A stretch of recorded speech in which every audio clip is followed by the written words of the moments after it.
नयगढ़ जिला गणिया ब्लॉक अंतर्गत आड़कोटा ग्राम पंचायत अधीन काकुड़ीखोल ग्राम में अवस्थित आदर्श विद्यालयटी 2023-24 राज्य सरकार द्वारा स्थापित होईछि।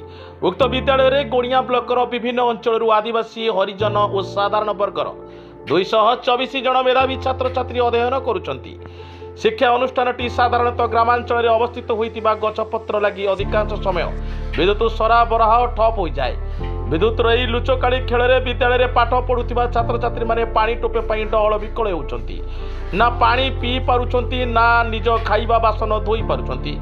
जल ही जीवन। आजिर शिशु कालीर नागरिक राष्ट्र उन्नति छात्र छात्री मानक भविष्य उपर निर्भर करे। सरकार जनहितकर कार्य विभिन्न बाटे कोटी कोटी टंका व्यय करुवा बेले एही विद्यालय कोमलमती छात्र छात्री मानक निमित्त गोटे नलकूप बसैबा सते जेपरि कहार नजर में आसुना। एणु पिला मुहरे टिके हस फुटाइबा प्रशासन तरफ उक्त विद्यालय परिसर में एक नलकूप बसाइले विद्यार्थी माने उपकृत हेबे बोली जनसाधारण दाबी करिसंती। आउ केवल देखिबा पई बाकी रहिला प्रशासन केबे नलकूपटिए कोली बसाइबारे सक्षम होउछंती। गणियारू आनंद चंद्र बेहरा सहित जिला मुख्य प्रतिनिधि बाबुला मिश्र को रिपोर्ट साई सत्य न्यूज।